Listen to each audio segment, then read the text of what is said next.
Hi, everyone, and welcome to this installment. I am, of course, Scott Royal Smith. I'm the owner of Royal Legal Solutions. I'm here with Joey and Russ. They are the owners of Wealth Without Wall Street.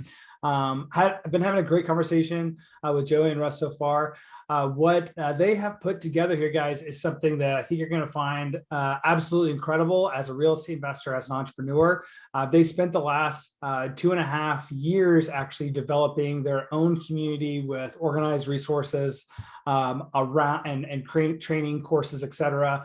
That has everything to do with like the money side. So as much as on RLS, how we're really focused on all the operational tactics and all of the soft skills that it takes to be able to accomplish financial freedom.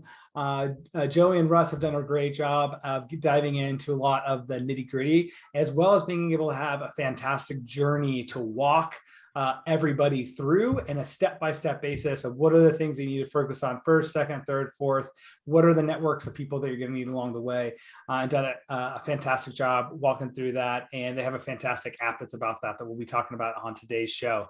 So Joey and Russ, thank you so much for coming onto the show. And I was wondering if we could just start off the show with like a little bit of background of what you guys would think of important for the audience to know about you guys individually, and what is important about Wealth Without Wall Street that made you commit years of your life to develop that community and develop those resources for everyone. Well, I'll say this, Scott. By the way, it's a privilege to be on a like-minded person's show. We love spending time with people who are gaining and looking for financial freedom. And basically Wealth Without Wall Street is born out of my personal story. And it just comes down to, I was stuck with a bad mindset around what true financial success looked like. And secondly, I didn't have a good pathway to follow until Russ and I really kind of discovered a book that he sold me. And by the way, Scott, he's super cheap. Like Russ is ridiculously cheap. Even he came to me, he said, Joey, I want to start referring you business, because I was in the mortgage business at the time. I want to start referring you clients, but you got to read this book. And by the way, it's $20. And I was like, dude, I mean, you must be really struggling, like to charge me $20 for a stupid book. Like, I mean, what the heck? But he knew that I was actually cheaper than him, and I would have to pay for something in order to pay attention. So I'm grateful. But long story short, I was growing a higher income in the mortgage business, but I was losing the thing that was most important. That was my family, my time, my freedom.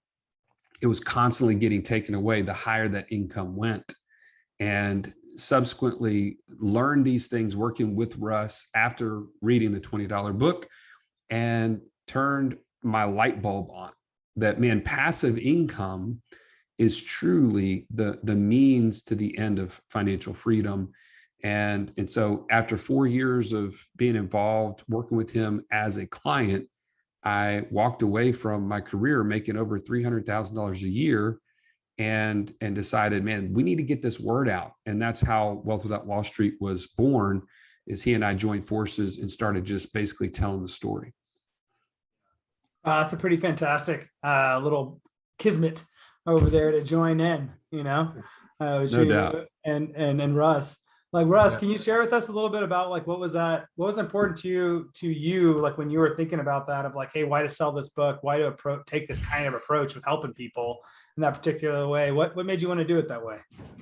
Well, again, it was a picture, not a book, that I sold him. I was trying to make a lot of money, and so I sold him. This is a pencil picture, and I required $20, and it just taught him how to think about what all goes into business. No, that's not true at all. But I'd actually been, Scott, a certified financial planner. I've been the typical probably advisor that many of you have probably met over the years, meaning that I knew nothing about money. I was mostly a sales guy, and I was I was an expert all the way until the market crashed, like everybody, right?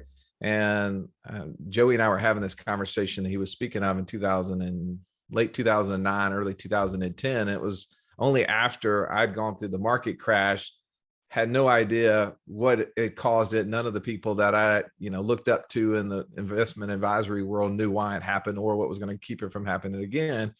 And at this conference, I'm sitting there listening to, at the time, he was kind of a mid-70s-year-old gentleman, and he speaking with this Southern drawl that I related to, being from Alabama. And he's talking about how, access to cash is the number one struggle that people face to be financially free, because they've been taught to give their money away and put it in things that were illiquid. And he's just talking really simple terms that I could understand, being a public school graduate. And I thought, this makes so much sense. Why hadn't I really observed this before?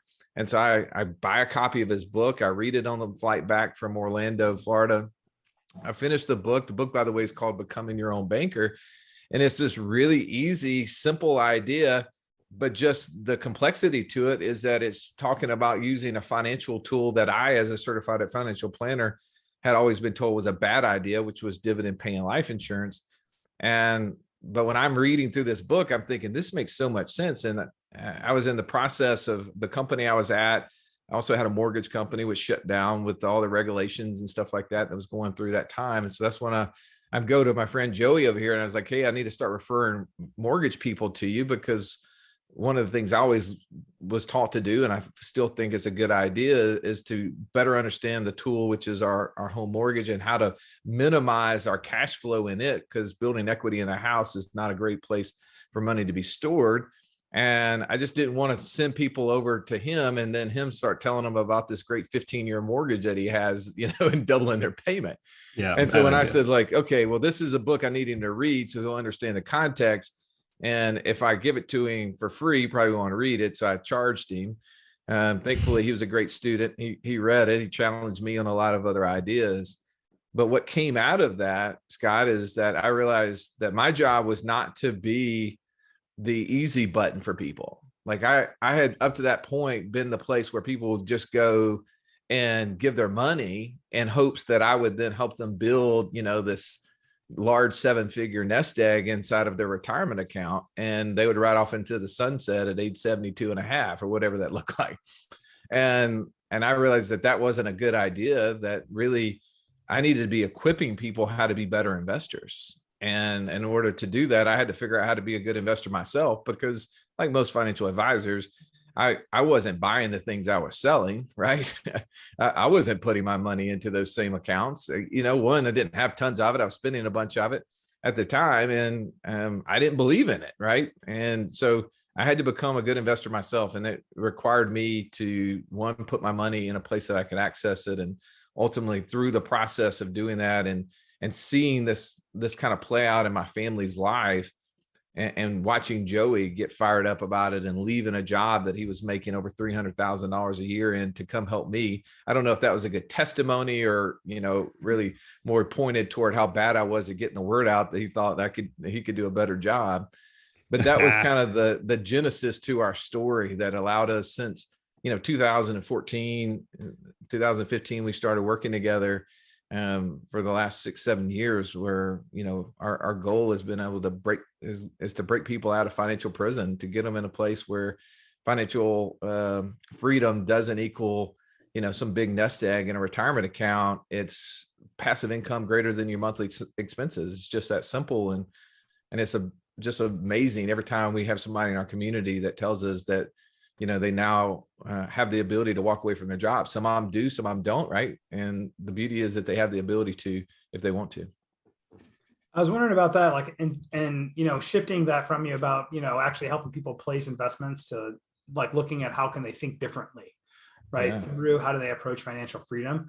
I'm sure over the number of years and how many students that you guys have worked with, that this has really come down into like a step-by-step kind of science. Is that fair to say?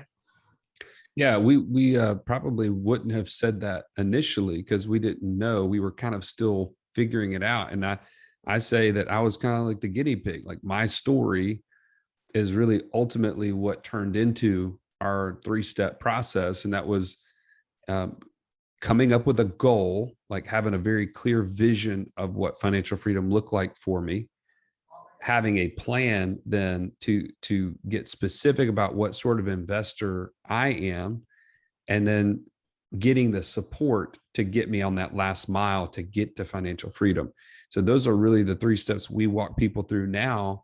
And again, it took some organizing because Russ and I aren't that smart, but we just knew what we had accomplished and wanted to share it with other people. And as Russ mentioned, man, just seeing people be transformed from confusion and, a lack of a plan to confidently being on a process that will lead to financial freedom. It's just, there's really no comparison when you look at those two people side by side, just how cool it is to see them on the other side of it. That's awesome. Yeah, I'm wondering, when you get, through each of those stages, it sounds like there's like a vision step, a plan step, and then there's a support step that comes with it. When people are trying to determine like what a vision looks like, what kind of challenges do they typically run into that on their path to go from without a vision to a clear vision? I think one is just actually spending the time to do it, right? Like this is not, revolutionary in its basic form that you come up with, who do you want to be? What do you need to do? And what do you want to have when you're going to be financially free? What are the things that you need to stop doing, right? So I think first it's actually taking the time to do it. We've built out a process. We refer to it as our passport challenge. And we say challenge because we know it's going to not only challenge you to do something that you're not naturally doing, but also it's going to challenge you to think differently. And one of the questions that's in there is, what's the one thing that you're going to stop doing to become financially free? And so we kind of walk them through some different processes and let them kind of observe some things. And I would say for most people, the answers that we hear out of that is, I'm going to stop contributing to my employer sponsored 401k. And that's the thing that going into it, before they ever started, they would have said, this is the one thing I enjoy the most because I get for most people, I get a match or whatever. But when they observe what's really happening with money and the fact that their money no longer is accessible and they're trading this match and their money that creates the match for being stuck at work for another 20 or 30 years, they realize how that is not aligned with their ultimate objective to be financially free. So I think challenging their thinking is a really big obstacle for people, but also just being much deeper in its concept. And what I mean by that is that, if I'm just walking down the street and I come up to you, Scott, and I say, hey, if you were financially free tomorrow, right? Meaning that you could walk away from your job, you get more income coming in than you have expenses, and you don't have to go to work. What would you do? What would they give you the ability to do? And initially, the responses that most people who have not done the thoughtful, research that I'm sure you have, will say, oh, well, I will be spending time on the beach, or I would be, taking my kids fishing or going to the lake, or, traveling with my spouse across the world, or whatever it looks like. Right. And those are really just the pressure relief valve that, because we're so bottled up, the first thing we can think of is escape, like get out. But the reality is that's what an ideal day looks like, not an ideal lifestyle. Because at some point in time, living out of a suitcase, traveling the world is going to get really old. Like we're no longer 21 years old backpacking across Europe here. That's just not very interesting to me to sleep in a lot of other beds, all, constantly back to back to back. Like that environment is not conducive to me being healthy, nor is going fishing every single day, even though I love to fish. It's just not what I want to do every single day, 365 days a year. So then that challenges people to think about, what would I do? Once I get past the initial escape route, what do I want to do with the rest of my life? Like if I was 35 years old and I broke free for 2 months and did all those fun things I've always wanted to do in life that I've been hampered and haven't been able to do, and now I can do that, what would I do after that 2 months for the rest of my life? And that's the part that I think most people have not considered, but our process challenges them to do and to think about, what will I have? And the have is not always just tangible things, right? It's thinking about, like, am I building a lifestyle that my children's children can take advantage of? And what does that look like? Have I built core values out that if I did leave a bunch of money to them, would it be more than just money, or would it be a set of rules and a set of thoughts that could benefit them and allow them to multiply it as well? And I would say, just to his point, Scott, is let's be real. Most people have never given themselves a chance to dream about what true freedom looks like. Now, I think people that listen to your show already have an idea of what freedom looks like, that they're seeking it through real estate in some way, shape, or form. But the vast majority of people that you meet on the street, they literally have given up on anything other than what they default to every day. They get up, they get ready, they go to work, they clock in, they clock out, they go home. They just do it over and over, and they just are hoping at some point that they can stop doing that. But they literally don't have a plan. They don't have a dream of what it looks like. And they certainly don't have people surrounding them who are helping them to see the way out. And so anyways, I think that's the biggest challenge facing people from the vision standpoint. Yeah, I was wondering about that. So it sounds like with vision, you're having to come up against a lot of stuff, right? Which is, how do you even create a vision for your future when your mind and your mentality is still stuck in whatever it is, like the whirlwind that you're living in, like day to day, right? You can see the pressure relief valve because those are the things that you're already doing.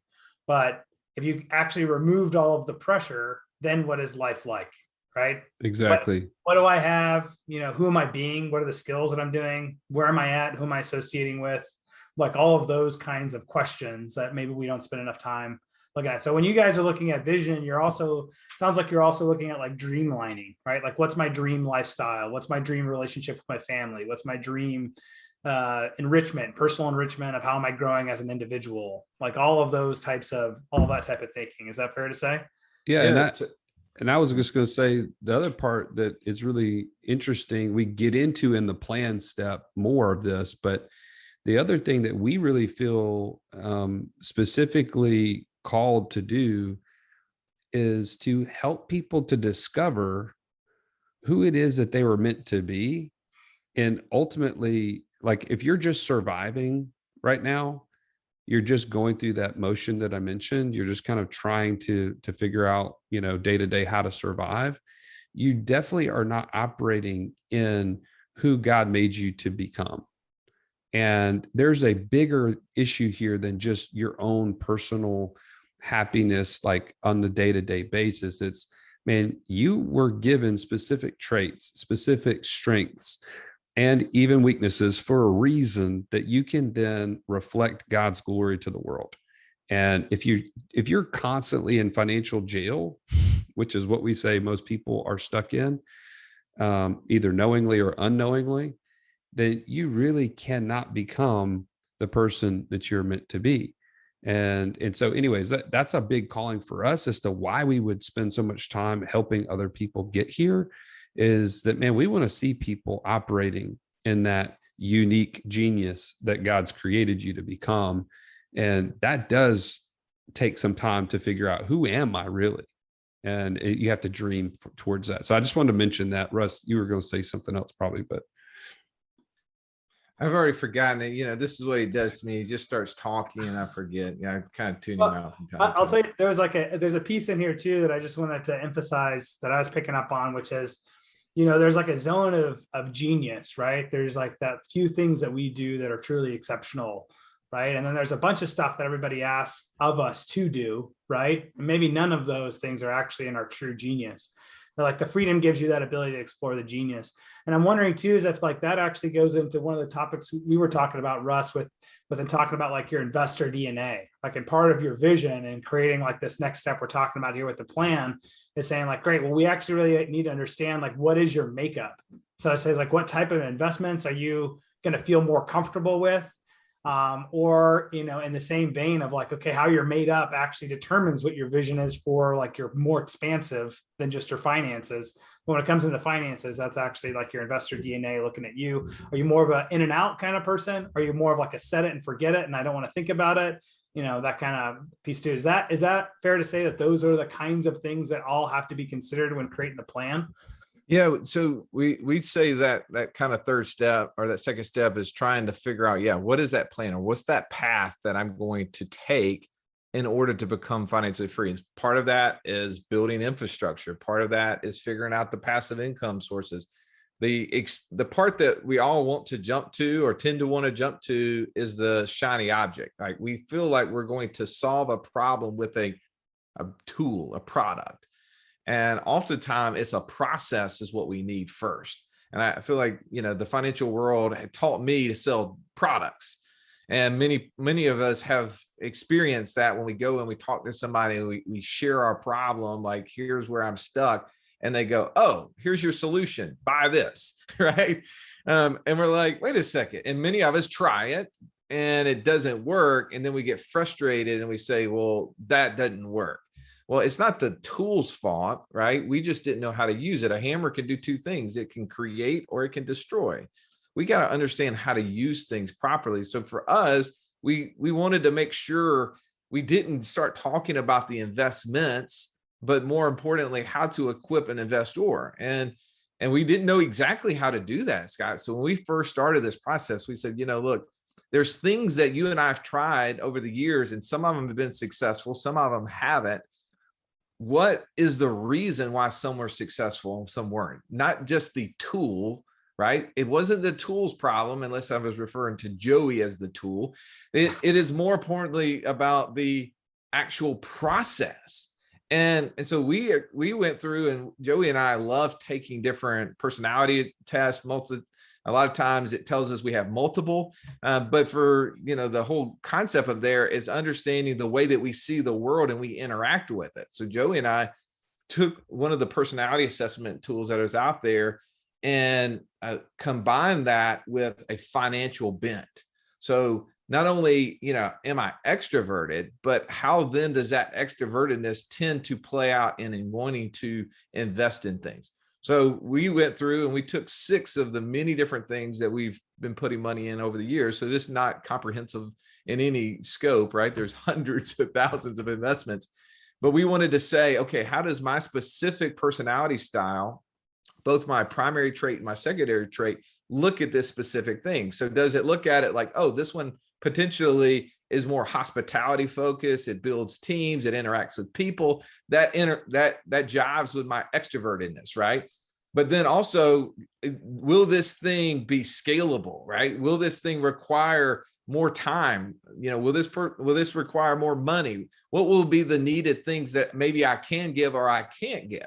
So then we get into some of the cons, and we want to look at what those items are. Like, what will be the thing that will prevent me from making it successful? Well, it requires systems to run the business. And if I'm not a very organized individual and operator, like you said, you bring a lot of the systems and operational part to the table. If I don't have that, should I pursue this type of opportunity, or should I find a partner in the deal that would then make that a good fit? A lot of times investments get to really focused on risk, and risk is relevant. Risk is relevant to your ability to actually influence the outcome, right? The lower your ability to influence the outcome, the higher the risk naturally is, right? The lower the returns if you can't, the higher returns if you can. So we wanted to take that sort of context and put it in there. So then people, as they're going through this process, and if they're an analytical, they see, oh, well, this may require things that I would not be good at, like dealing with people, or this may require me to be overlooking some of the inefficiencies of, the supply chains that exist within this business structure, if it's e-commerce or whatever it may be. And I think it's given people just for instance, I had a conversation today with a guy, and he was just telling me, hey, my wife and I did the investor DNA. We have a really clear plan of what we're doing, and we're just following that process. And we're moving right along, and we've just acquired some more real estate because of it, because that matched our DNA. But also it told me that maybe the business I'm in, I shouldn't become the owner. He's getting ready to make an offer. And he said, but based upon what I learned about myself in this, is that I need to maybe steer clear of some of the things that would have require parts of my investor DNA that I just don't have. And I just don't think it maybe would be a wise choice. So those are things that go into that process that help people maybe narrow the focus, because that's the hard part, right? We usually get so many ideas and we don't know which one to choose. Narrow the focus, and then let them see from their personality style what would be the pros and cons to it. So that's awesome. So you get to go through, so working with you guys too has like, we go through like some assessment phase on like trying to figure out like what's that vision for the future. Let's look at some of these tools like the investor DNA to be able to say, let's narrow that focus down and let's like start working to create a plan about like, okay, what's that? Now we have a clear vision. We can get now a plan that says put together of like, here's the types of investments that I think I should be making. And here too, I'm going to bet along that process too comes like, hey, I'm really getting flagged with a lot of the knowledge I don't have. That's coming with it. Like, what are the gaps in my knowledge, and maybe the gaps that are in like the network of who else that I know that's on the similar journey that I'm going on that I can talk to and interact with. And I was wondering if on that third stage for you guys, which is about like the community and the support, there, what have you guys put together to help investors with that community and support and identifying the gaps in education and the types of people that they can be connected with to help them accelerate their path to that journey, since you guys aren't helping everybody one-on-one, right? Yeah. So as you kind of alluded to initially, is that we have built a community around this whole idea of financial freedom, because there's so few of us that actually have a local support group of people that are committed to helping us get what we would call the last mile, right? So if you've got that goal, you've got a vision of what financial freedom looks like, and you've got a plan, sometimes the hard part is that last mile of that marathon that you're running, and having somebody to kind of come alongside you to help you find those gaps in your knowledge and to, like you said, to plug them. And so we have an inner circle within our community that people join. They get a group coaching twice a week. They also get one-on-one with a coach to go through those gaps. And in some cases, it is bringing in a network of people to help them grow in that path that they're already looking for, whether it be in land flipping or in short-term rentals or whatever it may be, having the experts to come alongside them and give them the education. One quick example would be one of our clients came back and he said, man, I got exposed to this idea through your podcast and through the inner circle about how to invest in myself. And he said, I was about to make this purchase of a rental property. And when I went to, I also simultaneously learned about this education in the multifamily space. And I decided, instead of putting the down payment on that single family house, to invest in this kind of mastermind around multifamily. He said, now fast forward a year later, he has over 240 doors in the multifamily space. And he said, it was all because I stopped and I invested in myself to learn a skill and to be around other people in a place that I didn't have a whole lot of experience or understanding. But now I'm on this path, this trajectory that is hundreds of times higher than I would have been if I had just kind of bought this single family property that I thought that was the only thing I could do. So that's the value of support. That's the value of community and exposure to ideas and things like that you get by working through our process. Awesome. I mean, I think that the having the community and having like the guidance from the community about where do you start making investments, whether in yourself or making assets, like you are your own best asset, right? No doubt. And that becomes like a critical factor, I think. And a lot of times people don't think about that when they're looking at their P&L. That's about like, okay, what's actually behind all of this? Well, it's actually a person that's having to make all these decisions, right? And how much are we invested in that? And it comes into it. So I love the holistic approach that you guys take with that. And before, I know we talked about, people coming into the Wealth Without Wall Street.com/passport as a place to be able to enter in to have those first initial steps with making a relationship with you guys. I was wondering, is that right? Is that the place you want to go? You want everybody to go to? Yeah, for sure. That will be not only an entry into the community, because whenever you go to that, it's going to give you free access to our community where everything that we do is housed there. That's where we interact. So you can actually DM us. You can say, hey, I heard you on the podcast and we'd love to know that. That's really cool. But also the first step within there is pointing you to take that passport challenge, which is that first step that we talked about a second ago, how to get a crystal clear goal so that when you finish that, you have a visual. If it's all right, I'll share my screen. Those who are watching this live or the recording of it can go in and see kind of what that looks like. But this is just one of our clients. They shared it with us, what their passport challenge looked like once they completed all the steps. And if you're just listening, it goes through what they wanted for their family when they basically answering that question for themselves at the top, which is, when I stop trading time for money, I'll be able to. And we asked them to fill that out last because we want them to go through those 3 steps of be, do, have, and what do they want to do within each one of those, so that when they finish, they fill out this passport. And it's a visualization. It's something that most of them have showed us that they either print it out and they put it, on their mirror, in their bathroom, or a lot of them have actually just saved this as their backdrop, as their screensaver. And so by being able to, have that access, that going to wealthwhilewallstreet.com/passport, this is the thing that you can have, this very tangible. And that was definitely where we would love to interact with you and others in there. Scott, I know that you are joining and participating in there as well. Yeah, absolutely. Yeah, I saw what you guys were doing it here, and this looks like exactly like something that I had been envisioning, in the wee hours of the mornings and late at night, being like, man, something like this needs to exist, about like what it is. And it's awesome to see that you guys have already spent years actually honing down a really particular process with it.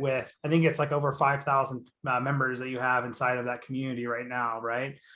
So it's a large community of people, and it's been over a course of a number of years having success with that, which makes me think like, wow, this is absolutely something that's worth the time to invest a few hours to go check it out even more deeply than I have right now. And I think everybody else should too. I think I'd recommend everybody go to wealthwithoutwallstreet.com/passport and just take those initial steps.